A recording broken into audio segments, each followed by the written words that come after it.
반갑습니다. 오늘은 부모운에 대해서 말씀을 드립니다. 부모운은 하나의 가족관계를 의미하는 건데, 부모하고 자녀, 자녀하고 부모, 그러니까 상하윤리관계, 윗어른하고 아랫사람하고의 은혜관계, 윤리관계를 좋게 맺어야, 원만하게 맺어져야 사회도 흥할 수 있고 나라도 흥할 수 있다. 만약에 가정에서 상하윤리가, 상하의 은혜관계가 성립되지 못하고 흩어지면 사회가 무너지고 나라가 무너진다. 그러므로 이 부모는 아주 중요한 부위를 갖고 있다 해서 이 동양에서 특히 동양에서 부모를 가장 중요시하는 그런 은혜입니다. 사회가 자꾸 발달하고 과학화될수록 부모에 대해서 자꾸 잊어버리게 돼요. 아래로 자녀를 더 사랑하고 부모를 공경하는 마음이 자꾸 사라지는 거예요. 그래가지고 윗 어른들은 나라에서 책임져라. 그렇게 되고, 자녀는 내가 책임지겠다. 이런 공식적인 어떤 룰이 생겼어요. 그러면서 어떻게 발전했는 거니? 이제 자녀를 안 가져버려. 그러니까 전혀 사회에 맡겨버리고, 나라에 맡겨버리고, 공인사회로 맡겨버리고, 자기가 해야 될 일을 섬세하게 하는, 이렇게 은혜관계가, 윤리관계가 무너지기 시작하면은 이 사회가 흩어지고 요란한 사회가 되거든요. 그러므로 부모는 세상이 발전할수록 가벼이 하는데 절대로 그러지 아니하고 부모운을 더 많이 올려놓아야 나라와 사회가 융성하게 평화로워진다. 그런 의미를 가지고 있으니까 더 세밀하게 더 비중을 두고 우리가 공부를 해야 되겠죠? 그래요, 그러네요. 이 부모와 나와 자녀의 은혜 관계를 피은, 보은, 배은, 은혜 입는 내역, 보은, 은혜를 갚는 내역, 또 배은을 하면 어떻게 되는가에 대해서 피은, 보은, 배은을 설한 대문이 바로 부모운 장입니다.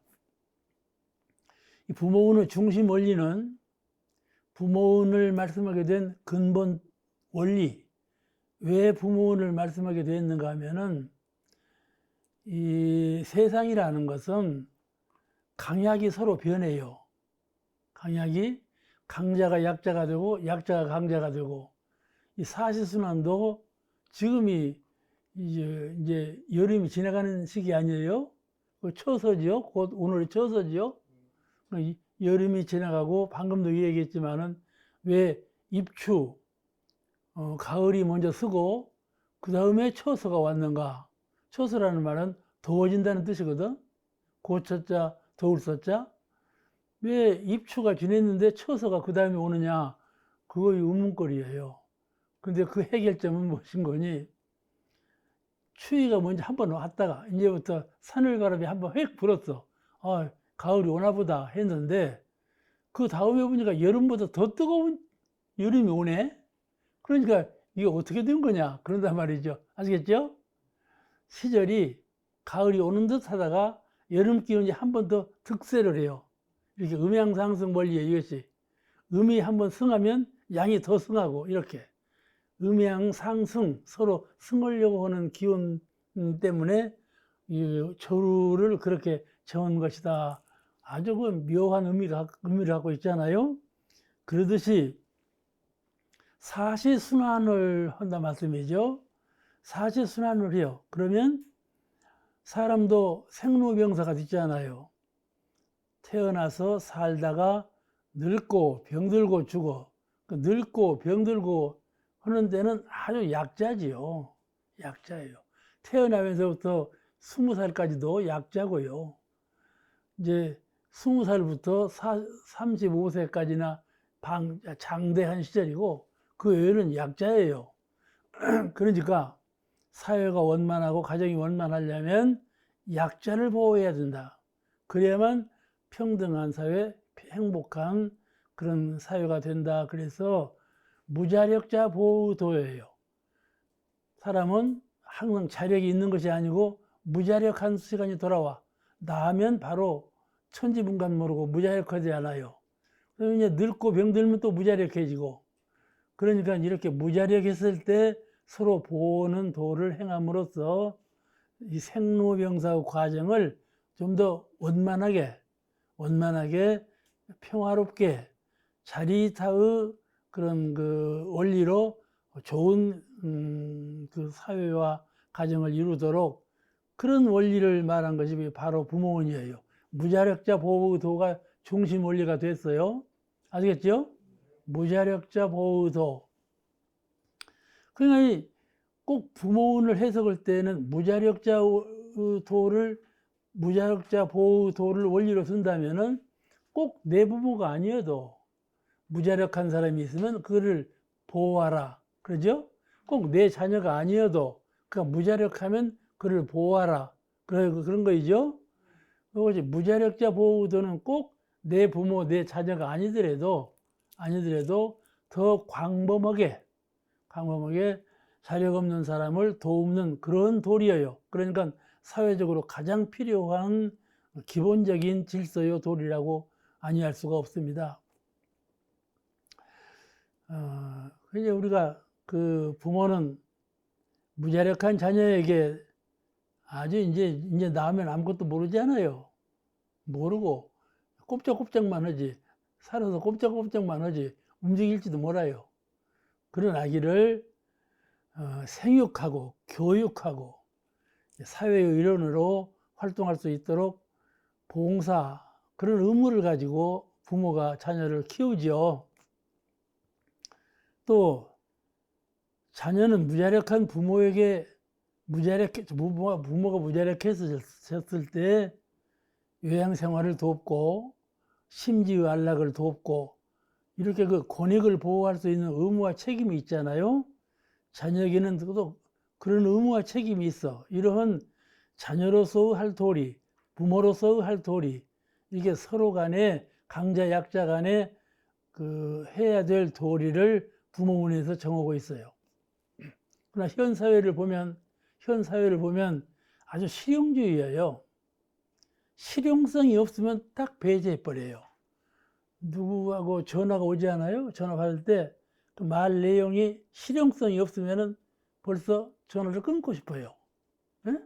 그런 마음이 있을 만큼 실용성을 사람들이 따져요. 누구 사람을 대면해도 저 사람이 나에게 얼마나 유익한 사람인가 이걸 딱 점을 쳐요. 그렇게 해서 그런 사람을 대한다 말씀이죠. 그런 심리작용을 해요. 이와 같이 세상이 실용성으로 돌아가 물건을 딱 대어들어 이 물건이 장차 나에게 꼭 필요한가 아닌가 실용성을 가지고 그 물건을 대하게 돼요. 그러니까 사회가 자꾸 실용성으로 돌아가니까 의무적인 거, 책임에 속한 것을 등한히 할 수가 있어요. 나에게 꼭 나가 중심이 돼야 실용이니까 나에게 필요한가 필요치 아니한가 그것이 중심사상이 되니까 나에게 필요한 것은 저에게 필요 않을 수도 있고 오히려 저에게 해로울 수도 있다 그 말씀이죠. 그러므로 실용주의라는 것은 언제든 자기에게 편착해가는 자기중심주의 사회가 되어가는 그런 세상을 말해요. 실용주의라는 것은. 근데 이 실용주의가 미국에서 건너온 거예요. 서구에서 건너왔어. 서구는 아주 실용주의예요. 어머니가 뺨을 때려서 얼굴이 좀 찢어졌으면 몇서 찢어졌는가? 그래가지고 고소를 하는 그렇게 동양은 뺨을 때려서 좀 뺨이 좀 피가 나더라도 그런 일은 없잖아요. 근데 서양 사람들은 그러하네. 실용성이란 말씀이죠. 실용성에서 벗어나면 배타해버려. 버려버려. 내버려. 그리고 편의주의. 좀 편하려고 해요.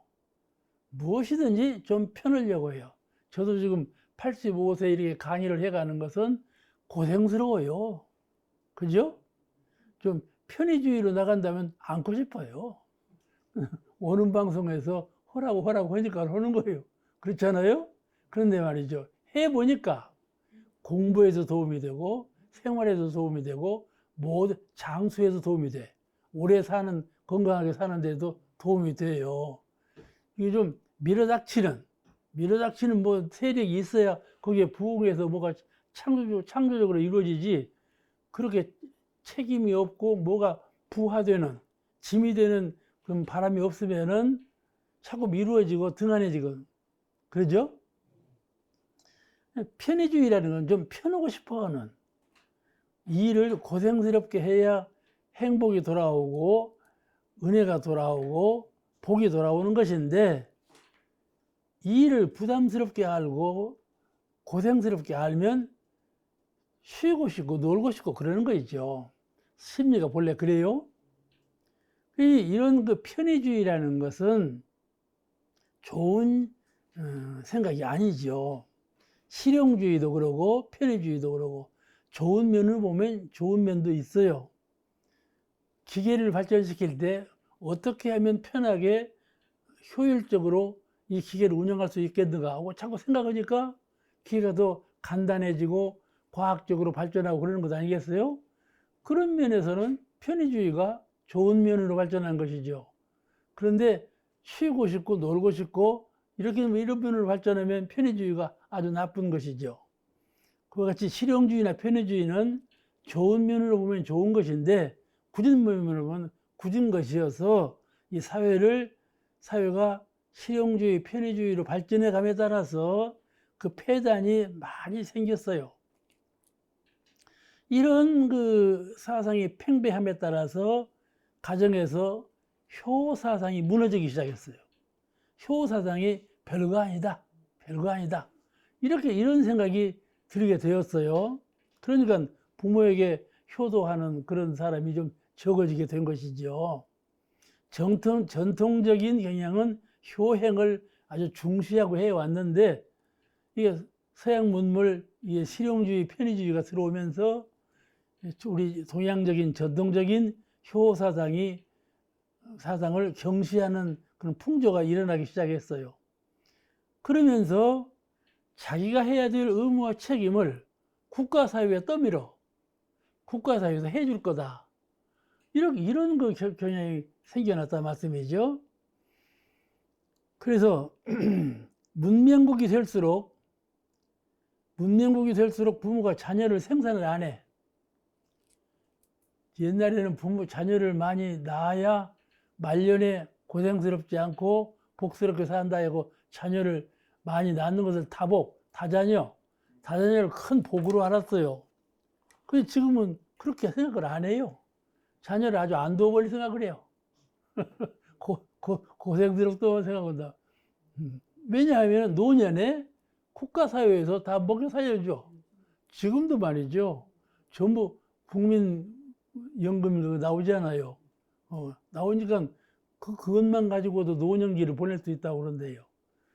그러니까 차차 가정적인 부모 효행에 대해서 경시하는 풍조가 일어나기 시작했다. 아주 좋지 않은 풍조지요.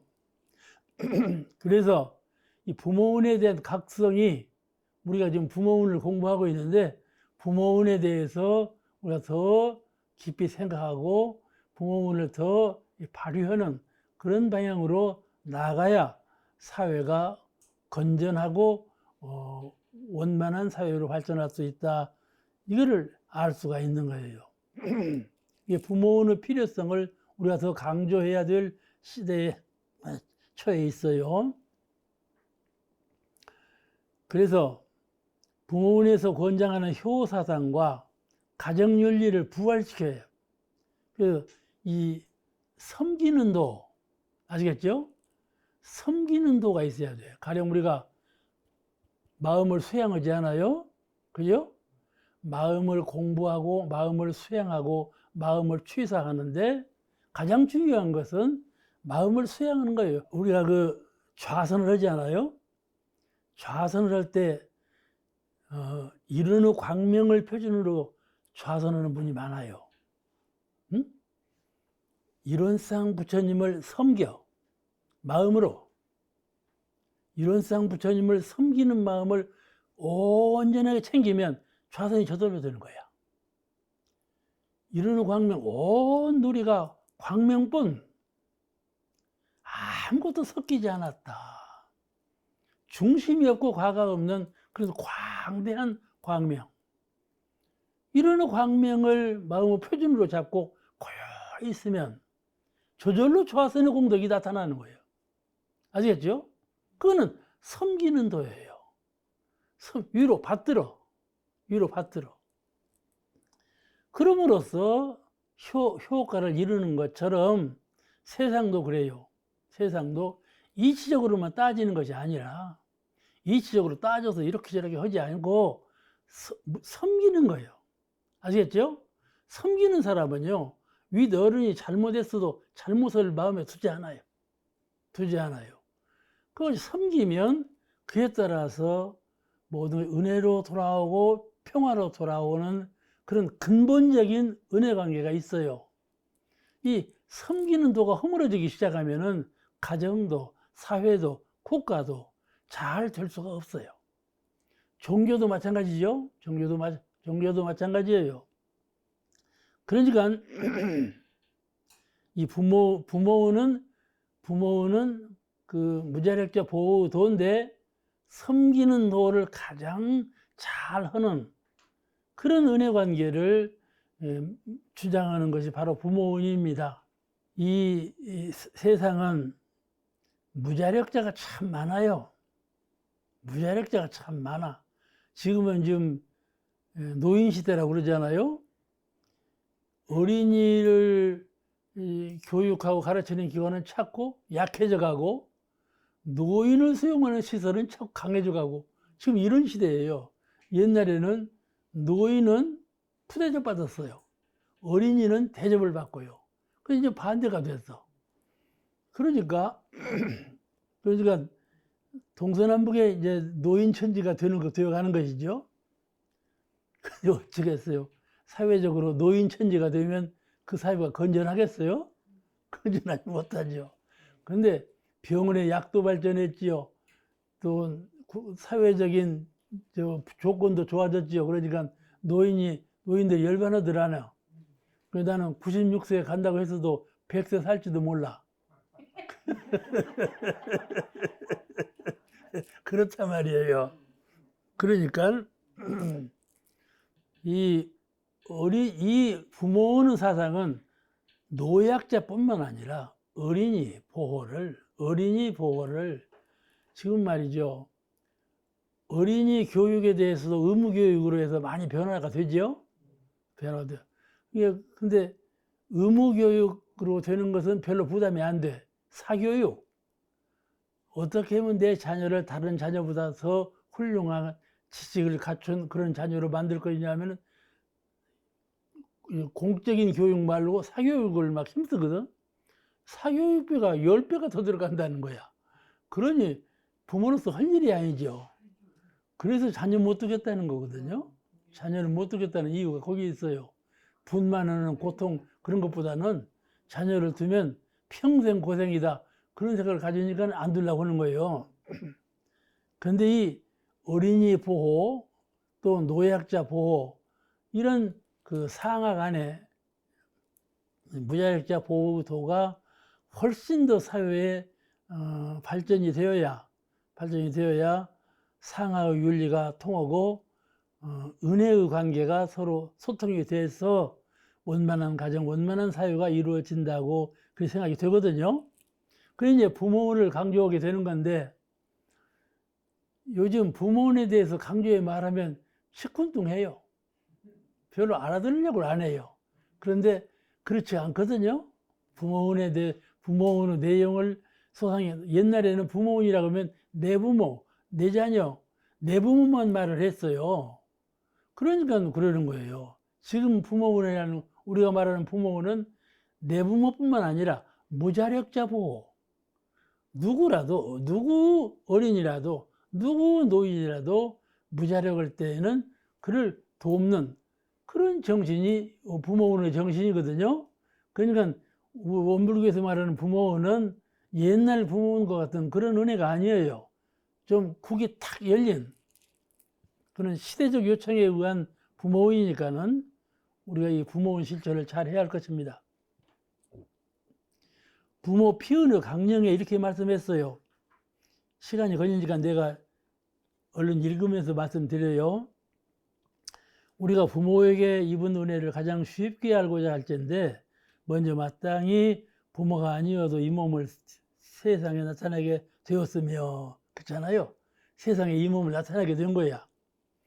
설사 나타났다 할지라도 자력 없는 몸으로서 저절로 잔양될 수 있었을 것인가 하고 생각해 볼 것이니 그런다면 누구나 그렇지 못할 것은 다 인정할 것이다. 부모가 아니면 이 몸을 나타내지 못하고 잔양되지 못한다면 그같이 큰 은혜가 또 어디 있으리요. 그렇게 부모 피은의 강령에서 말씀을 하셨어요. 사람은 몸을 받아야 세상에 태어날 수가 있겠지요? 그죠? 몸을 받지 못하면 세상에 태어날 수가 없지 않아요. 그런데 어떤 사람은요, 우리 부모가 왜 나를 세상에 태어나게 했나? 차라리 안 낳았으면 좋았을 것을. 그렇게 생각하는 사람도 있어요. 그건 저 유행가 가사에도 나와요. 그러니까, 그런데 대종사님께서 이 몸이라 하는 것은 왜 몸이 필요한가? 왜 세상에 몸을 가지고 사람으로 태어난 것이 가장 중요한 것이고 훌륭한 것인가? 그에 대해서 밝히시기를 몸이라 하는 것은 복과 지혜를 정진할 수 있는 도구라. 복을 짓는 도구, 지혜를 밝힐 수 있는 도구라. 그 말씀했어요. 농부가 농사를 지으려면 도구가 있어야 농사를 짓죠. 손으로 땅을 팔 수가 있나요? 호비가 있어야 파지요. 그죠? 그냥 영혼만 가지고 정신만 가지고 수양, 연구, 취사가 되지 않아요. 몸을 통해서 수양하고 연구하고 취사하고 그러는 거이죠. 이 몸을 통해서 지혜를 연마하고 복을 축적할 수가 있다 그 말씀이죠. 복과 지혜, 복해양족을 몸을 통해서 할 수가 있어. 그러므로 몸이 필요하다 그 말씀이죠. 그러니까 생각해 보세요. 나는 후생에 태어나지 않을란다. 그냥 영혼만 천인으로 하늘 사람으로 있지. 아이고 인간살이 고생스러워. 나 안 태어날란다. 안 태어날 수가 없는 거예요. 마음대로 되는 것이가지. 그러죠? 천지의 순환의 도가 안 돼? 딱 가서 태어나게 만들어버려. 왜 그러냐면 이 죽음의 세계는 거의 무의식의 세계예요. 아시겠죠? 거의 무의식의 세계예요. 제가 오늘 아침에도 좌선을 하는데 1시간 동안 좌선을 하는데 아까 말씀드린 대로 이론의 광명 이론상 부처님이 이 수양을 채예요. 딱 채를 잡고 한 10분도 못 했는데 사회자가 축비를 딱 치는 거야. 좌선 끝났다. 아시겠죠? 나는 한 10분만 그렇게 하고 있는데 그냥 끝난 거야, 좌선이. 그동안의 시간은 어떻게 됐어요? 어떻게 됐어요? 거의 삼매라고 그래요. 삼매라고 그래요. 아시겠죠? 그러니까 이 죽음이라고 하는 것은 잠시 아무 생각이 없는 그런 세계로 가는 거예요. 그러나 죽음이라는 것은 몸을 해탈한, 몸을 벗어난 그런 영혼의 세계이기 때문에 생각이 없는 건 아니에요. 생각이 없는 것인데 안에서 생각이 솟아나. 습관적으로 많이 생각하던 것이 영혼의 세계에서 또다시 생각이 나는 거예요. 아시겠죠? 경계를 따라서 생각이 나는 것이 아니라 안에 영혼의 세계에 갈라져 있는 무명업식에 의해서 생각이 나요. 그러니까 본래 생각하는 것을 잘 공부해라 하는 거예요. 생각을 함부로 하는 사람은 수양이 안 되는 거예요. 그런 분은 공부가 안 되는 거예요. 생각을 함부로 하는 사람은. 아시겠죠? 마음 공부는 생각을 탁 채잡아서 이것이 공부다. 걸 잘 알아서 마음을 내고 드리고 올 때 아주 조정을 잘 잡아야 되는 거예요. 열반에 들면 그렇게 무의식이 되는 그 시간이 많아요. 그럼 어떻게 됩니까? 천지 대자연의 사은의 기운으로 후생을 하게 돼요. 아시겠죠? 후생을 하게 돼요. 그와 같이 그걸 가는데 이제 그 평소에 주착심이 많아. 애착하는 곳이 많아. 그러면 그 애착하는 곳으로 가버린다 그 말이죠. 천지는 무의식이에요. 천지는 아르마리가 생각이 없어요. 이 영가는 어쩌고 저쩌고 했으니까 여기다 갖다 심어야 되겠다. 이렇게 하들 않아. 아시겠죠?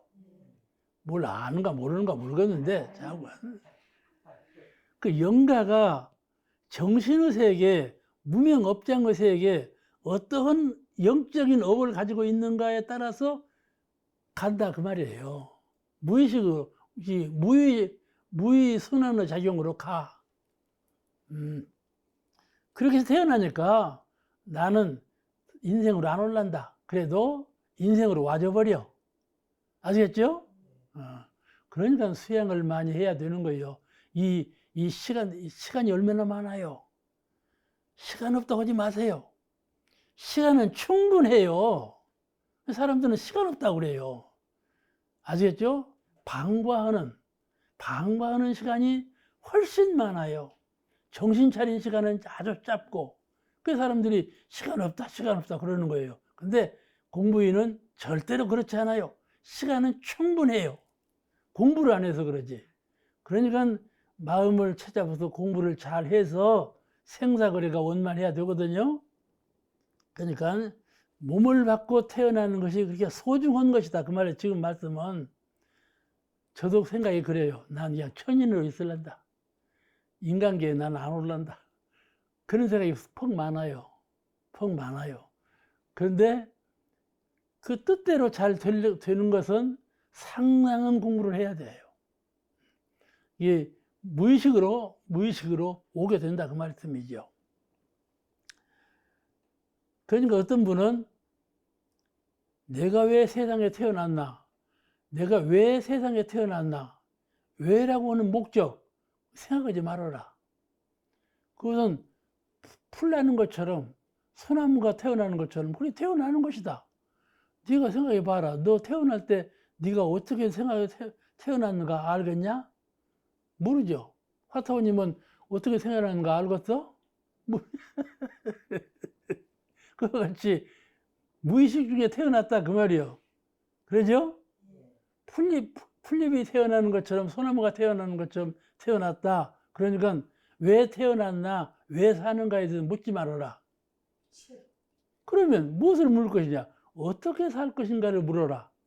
이걸 강조하는 분이 있어요. 요즘에 무슨 스님 한 분이 또 그런 강조하는 말씀을 했다고 나한테 누가 연락이 왔더라고. 근데 그렇지 않아요. 아시겠죠? 왜 태어났나? 이것이 중요한 것이에요. 왜라고 하는 목적의식이 없이 어떻게 할 것인가 하는 것은 그건 정답이 아니에요. 아시겠죠? 목적이 분명해야 돼요.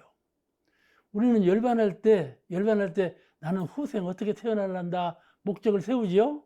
소원을 세워요. 대개 다 후생은 점심을 한다고 그러거든. 그렇지 않아요? 그게 목적이요. 그럼 목적의식에서 태어난 거예요. 그냥 태어난 것이 아니라. 그렇잖아요. 근데 공부를 잘 하신 분은 말이죠. 성불하기 위해서, 재중하기 위해서, 성불도 중요하지만은 재중하기 위해서, 더 중요한 것은 재중하기 위해서. 아시겠죠? 이렇게, 그러니까 우리가 신구와 기도를 모실 때 정산 종사님께서 그렇게 말씀하셨어요. 나만을 위해서 기도하지 말아라. 전 인류를 위해서, 온 세계를 위해서, 이게 폭넓은 기도부터 먼저 하라. 교단을 위해서, 세계를 위해서, 그 다음에 나를 위해서 이렇게 기도하는 순서를 정하라. 그런 말씀을 하신 거예요. 좀 경륜을 폭을 넓혀야 되겠죠? 대종사님께서 몸을 가지고 태어난다는 것은 복과 지혜를 증진할 수 있기 때문에 그래서 몸을 갖는 것이 소중한 것이다. 그런 그 소중한 몸을 부모님께서 주셨다 그 말씀이죠. 그러면 얼마나 은혜가 큽니까? 제일 큰 은혜는 그 소중한 몸을 부모님께서 주신 은혜, 그 은혜가 크다 그 말씀이에요. 이 사람은 몸을 받고 태어난 것이 그렇게 크고 성스러운 기쁨이에요. 그래 여러분 어쩝니까? 아기가 태어났다 그러면 전부 축하를 하죠. 축하하고 경축하고 그같이 기쁜 일이 없다 그러죠. 아기가 태어나는 것은 기쁨이에요. 대중 전체가 인류 전체가 기뻐하는 거예요. 아기가 태어났다 그러면 누구나 다 기뻐해요. 왜 기뻐합니까? 왜 기뻐해요? 아기가 태어난 것이 그는 공부와 사업, 지혜와 복락을 이룰 수 있는 도구를 갖고 태어났기 때문에 복해 정진할 수 있는 기회를 다시 한번 갖게 되었기 때문에 그렇기 때문에 축하를 하는 것이에요. 인간으로 태어났다고 그런 뜻만은 아니라 말씀이죠. 그 축하하는 의미가. 그러니까 이 출생이라 하는 것은 그 자체가 행복이며 축복이며 소망이에요. 아시겠죠?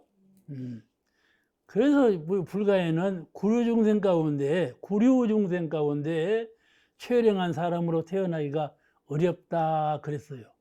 이 세상에 구류 중생, 수많은 중생이 살고 있지만은 그 억만 중생 가운데 최령한 사람으로 태어났다는 것은 아주 다행스러운 일이지요. 그나마 정법회상을 만나서 공부 사업을 정진할 수 있는 이런 선연을 만난 것은 그 가운데서 더욱 좋은 부모님을 만나고 좋은 몸을 가지고 태어난 기쁨이죠. 어느 종교인이 그런 말을 했어요. 내가 이제 그걸 유심히 들은 말인데, 내가 들으면서 그건 아닌데 그렇게 들은 말이 하나 있어요. 뭔가 하면은 사람이 모태중에 들 때, 모태중에 들었다는 말, 영혼이 이제 이 육신을 입게 되었다 그 말인데, 이분은 그걸 부정을 해요. 뭐는 거니? 계련이라는 건 본래 없다. 개체적인 영혼은 본래 없다. 대령 우주적인 영혼, 그런 진리의 진체만 있는 것이지 개체적인 영혼이라는 건 본래 없는 거다. 그런 주장으로 말하는 거예요. 뭐라고 말하는 거니? 계령이라 하는 것은 사람이 모태중에서 아이가 잉태되어서 생길 때 그때 생긴 거다. 이렇게 말하는 거야. 뭐 말인지 알아듣겠죠? 계령이라는 그때 생긴 거다. 그때 생긴 것일까요? 아니죠.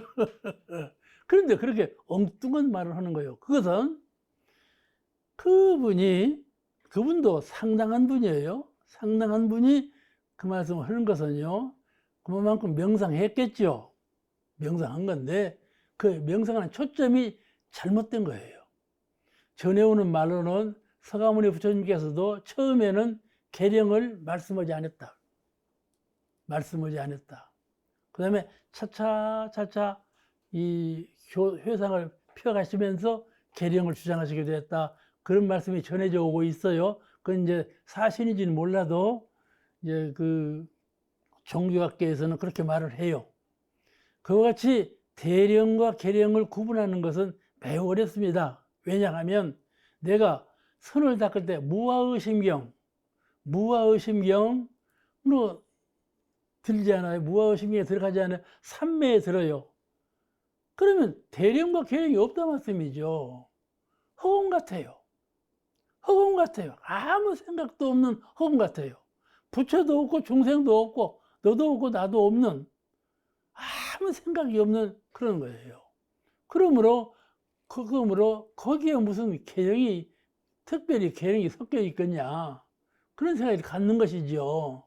그죠? 그래서 그렇게 말을 하는 거예요. 그 구분하기가 매우 어렵습니다. 같다 그러니까 대령과 계령은 근본적으로 같은 거다.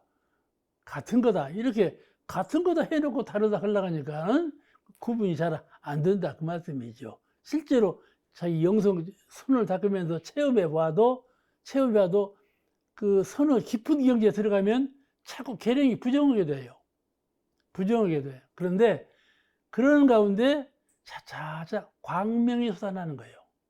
아시겠죠? 알겠어요? 모르겠어요? 아주 철저히 공한 자리에 들어가면 공한 자리에 그치는 것이 아니라 자성의 해광, 성품으로부터 광명이 발현돼 무의자연으로 발현돼 본래 광명이기 때문에 그러므로 계령이 있다는 것을 알게 돼요. 계령이 있다는 것을. 거기 들어서 마음을 내고 그 마음에 들어서 나를 만들고 내가 만들어짐으로 해서 우주만유가 소생하게 되었구나 하는 것을 알게 되는 것이죠. 그러겠죠? 그러니까 이론의 광명 공부를 잘하세요. 이론의 광명, 이론상 부처님. 거의 가령 우리가 몸을 받고 세상에 태어났잖아요. 그러면 제일 필요한 것이 뭐예요? 은혜예요. 그렇죠? 복이 있어야 살아요. 모든 면에서 복이 있어야 살아. 그건 은혜죠. 그분은 사은 부처님이에요. 사은 부처님께서 은혜와 위력을 주시죠. 그런데 우리가 만약에 복을 떠나서 영적으로 순수한 영혼의 세계에서 은혜가 필요할까요? 몸이 있으니까 은혜가 필요한데 몸이 없고 영혼만 있다면 은혜가 필요할까요? 필요 없는 것이죠. 거기에 광명이 있어요. 광명이 발현되는 것이다 말씀이에요. 빛이 있어야 하는. 영혼의 세계에는 빛이 있어야 돼요. 그걸 이런 광명으로 공부를 하는 것입니다. 그러니까 몸을 받게 됨으로써 은혜가 필요하고 거기는 사은의 세계예요. 하늘과 땅과 동포와 모든 법률이 그 가운데 우리가 은혜를 입고 사는 것이죠. 사은 은혜로. 그러니까 사은의 은혜가 있고 이론의 광명이 있고 그런 거란 말씀이죠. 그러는 가운데 또 한 분 소태산 부처님이셔요. 부처님이 계심으로써 우리가 그런 광명과 은혜를 다 깨닫게 되고 행하게 된 것 아니겠어요?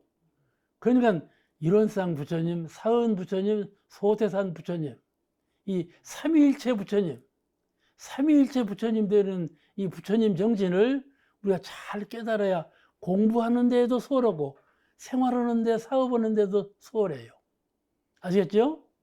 그 가운데 오늘 부모운은 은혜의 세계에서 하는 말이에요. 은혜의 세계에서 부모운이에요. 이러므로 소중함으로 불교에도 본래 부모은중경이라는 경이 있어요. 본래 불교에 부모은중경, 이 부모운이 얼마나 중요하면 경이 따로 있다니까요. 부모운만 해설은 경이 따로 있어. 그렇게 중요해요. 지금 세상에 실용주의, 편의주의로 가니까 이러지. 옛날에는 부모운 같이 소중한 은혜가 없었어요. 이 부처님께서 제자를 거느리고 서가모니 부처님께서 제자를 거느리고 길을 가시다가 이 뼈 무덤을 보았어. 뼈가 그냥 누가 공동묘지에서 뼈를 이렇게 고여놨어. 뼈 무덤을 보시고 여인이 거기다 경배를 하는 거야. 경배를 해요. 제자가 물어봤어. 뭐 뼈에다가 이렇게 절을 하십니까? 그러니까는 그 세존께서 말씀하시기를 이 뼈는 아시겠죠? 이 뼈는 나의 옛 전생 부모일 수도 있고, 그죠? 옛 부모일 수도 있고,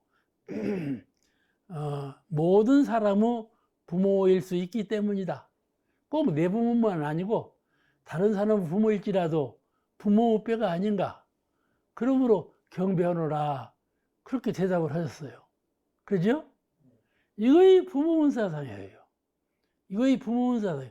이 선조를 모시는 정신은 꼭 내 부모만 아니고 다른 사람의 부모일지라도 부모를 섬기는 마음을 가져야 한다. 불자는 불교를 공부하는 사람은 반드시 섬기는 마음을 가지라. 그런 뜻이죠. 이렇게 섬기는 마음을 가져야 처처불상이 섬기게 돼요. 나는요, 선 마치고 대학전을 돌면서 꼭 느티나무를 한 바퀴 돌아요. 대학병도 3바퀴 돌고 느티나무도 3바퀴 돌아. 그때 느티나무 부처님 그렇게 해봐 내가. 그런다니까요. 아시겠죠? 뭔 느티나무가 부처냐? 그렇지 않아요. 그렇지 않아요. 사고의 전환. 생각의 전환이에요. 이렇게 한 번씩 여러분도 한번 그 소나무를 본다든지 무정물을 볼 때에도 큰 돌을 볼 때에도 말이죠. 돌부처님 그렇게 한번 해보세요. 아시겠죠? 이제 해본다고 했으니까 그렇게 하면 명상하는 생각이 바꿔져. 내가 한번 그런 마음을 가지고 그렇게 한번 불러보면 그 불러보는 가운데 생각이 바꿔져. 그러니까 그렇게 해보는 거예요. 그러면 그것이 그런 정신이 성장하면 처처불상 사사불공, 이 공부가 자연적으로 되는 거예요. 이 부모문 본문에 대범 사람의 생사라 하는 것은 자연의 공도요 천지의 조화라 할 것이지만은 무자력할 때 생육하여 주신 대은과 인도의 대의를 가르쳐 주시면 곧 부모 피은이니라. 부모 피은을 강령이 이렇게 말씀하셨어요. 여기서 중요한 것은 생사가 자연의 공도요 천지의 조화라 이런 말씀이에요. 무엇이 자연의 공도요 무엇이 천지의 조화란 말인가? 이론상 법어에서 사람의 생사가 천지의 사시순환과 같이 되는 줄을 알며 그 조항이 나와요. 이론상 법어에서. 그죠? 이 원상을 각하면 사람의 생사가 천지의 사시순환과 같이 되는 줄을 알미로다. 그런 말씀이 나온다니까요. 이 말씀은 무슨 말씀인 거니? 사람의 낳고 죽고 하는 것이 천지의 사시순환하는 것과 같다. 그런 같은 이치다. 그 말씀은 천지나 나나 음양상승의 도에 의해서 천지는 사시순환으로 순환하고 인간은 생로병사로 전환하는데 또 만물은 성주경으로 변화하고 있는데 그건 이름은 달라도 다 공도의 길이다 이 말이에요. 알겠죠? 천지가 행하는 도나 사람이 행하는 도나 이것이 공도의 길이요. 같은 길이요. 예. 그러므로 자연의 공도요. 그 말씀은 자연의 공도. 우리는 사람은 자연이잖아요. 사람도 자연이에요. 그러므로 자연의 공도에 의해서 사람이 낳고 죽고 한다. 낳고 죽고 한다. 생각해 보세요. 호랑이나 저 미물이나 초목이나 이런 것들이 말이죠. 태어날 때 지가 어떻게 태어난다고 태어났겠어요? 자연의 공도로 태어났어요. 자연의 공도라는 것은 소나기가 막 쏟아질 때 물에서 방울이 펑펑 일어나죠? 물방울. 그처럼 태어났다 이 말이에요. 자연의 공도라는 말은 물방울처럼 비눗방울처럼 태어났어. 그러니까 호랑이나 초목이나 다 그렇게 그걸 자연의 공도라 그런다. 무의식으로 태어났어. 그러니까 자기가 어떻게 태어났냐고 물으면 모르죠. 아까 화타원님도 모른다 그랬지 않나? 나도 몰라. 이제 견성 5도 하기 전에는 몰라. 어떻게 태어났는지는 몰라. 그러니까 자연의 공도에 태어났다 그 말이에요. 무의자연의 법도에 의해서 태어난 거예요. 일단 몸을 받았으면 자연의 공도에 의해서 함께 변하는 거예요. 함께 변하는 거예요. 그리고 또 이론상의 진리에서 무시광급에 은연자제하는 것이 이론상의 진리라 그 말씀에서 나와요. 이론상의 진리를 공부하시면 그 말씀 가운데 이론상의 진리는 무시광급에 은연자제하는 것이 곧 이론상의 진리나 그 말씀이 있다니까요. 말하면 무시광급의 오랜 세월 속에서 은연자제 혹은 나타나기도 하고 혹은 숨기도 하고 은연자제 이렇게 나타났다 그 말이에요. 말은 다른 말로 바꾸면 유는무로 무는유로 이 말씀이에요. 이론상 개성에서 유는무로 무는유로 그 변화하는 이치와 같은 것이요. 이것이 바로 천지의 조화예요.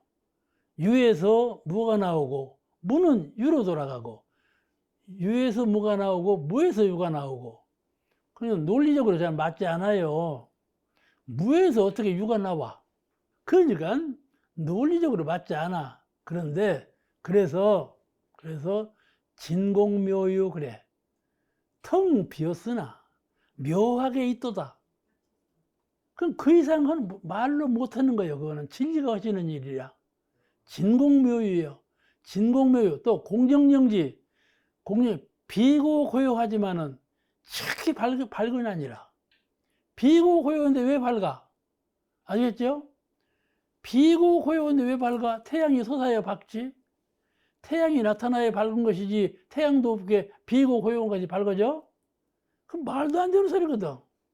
그러지만 그거의 묘용이야. 그것이. 그런 조화를 가지고 있어. 아시겠죠? 그런 묘한 조화를, 그러니까 공부하는 거예요, 우리가. 마음을 비워. 아이고, 빈탄이네. 이게 뭐야? 마음 비우면 호소합이 되는 거 아니야? 그런 거 아니야? 근데 비우면 거기서 광명이 솟아난다, 이 말이야. 광명이 솟아나면 그럴 마음의 기초니까 그에서 은혜가 나오고 모든 것이 나오기 때문에, 복이 나오기 때문에 영생이라는 것도 거기서 나오고, 죽음이 없는 영생도 거기서 나오고, 복 있게 사는 복도 거기서 나오고, 전부 거기서 나와. 그러니까 마음을 공부하는 거란 말이에요. 비우는 것은 허수아비 되는 줄 알지만 그렇지 않아. 그러니까 잠시 쉴 때 마음을 자꾸 텅 비우세요. 그렇게 할 수 있겠죠? 정신 차려야 되는 거예요. 그냥 금방금방 되는 것이 아니에요. 공부라는 건 정신 차려야 되는 거예요. 그래서 이것은 저것이 되고 저것은 이것이 되는 그런 천지의 조화가 있어. 천지의 조화가 있어. 대종사님께서 이런 비유를 들으셨어요. 눈에 눈곱, 눈곱, 또 이제 손톱, 발톱, 그죠? 이런 건 더러운 거예요, 안 더러운 거예요? 콧물, 더러운 것 아니야? 근데 이것을 사과밭에다 줘. 거름으로 줘. 그럼 사과가 생겨, 거기서. 사과는 깨끗한 거예요, 더러운 거예요? 먹는 것인데 깨끗한 것 아니에요? 더러운 것이 깨끗한 것이 변했지? 그러죠? 이게 천지의 조화예요. 만물은 이렇게 유에서 무로, 무에서 유로. 모든 것이 논리적으로는 맞지 않아. 그런데 이와 같이 조화를 이룬다 이 말이지. 하나도 소멸되는 건 없어. 사람도 죽으면 이 죽은 시체가 지수화풍으로 돌아가서 또 다른 걸 뭘 만든단 말이에요. 하나도 죽지 않아. 영혼도 죽지 않고 몸도 죽지 않고 하나도 정신적인 세계에도 안 죽고 물질적인 세계에도 안 죽고 다 원소로 돌아갔다가 다로 조성이 된다 이 말이에요. 이런 것을 비유해가지고 계령이 없다고 하는 사람이 있어. 아시겠죠? 근데 그렇지 않다 그 말이에요. 여기서 의문점이 생겨요. 이렇게 알았을 때, 이렇게 그렇구나 하고 이해했을 때 의문점이 생기는데 무엇이 의문점이 생기는가 하면은, 그렇다면 사람의 생사가 자연계의 풀잎처럼 아까 말한 대로 무유의 자연으로 소생하는 것이며 산의 짐승처럼 취생몽사하는 것이 아닌가, 이런 생각이 난다 그 말씀이에요. 근데 사람에게는 최영한 지혜가 있으므로 스스로 정신력으로 생사문에 들지 않는 선택의 길이 열려. 무슨 말인가 하면은 이렇게 풀잎이나 호랑이나 이 무명 중생이 이렇게 자기도 모르는 가운데 수생하는 이런 도를 벗어나서 수도인이 공부를 지극히 하면 생사를 해탈해버려. 아시겠죠? 천지의 조화요, 우주 천지의 공도에 의해서 태어나지 아니하고 그 생사의 소를 해탈해버려. 그러면 마음의 자유를 얻었다 그 말씀이죠. 그러면 그런 경지가 아니잖아요. 그렇죠? 그렇죠? 여기서 독존, 내 계령은 분명히 독존하는 것이로구나. 어느 곳에 소속된 것이 아니라고 하는 것을 깨닫게 돼요.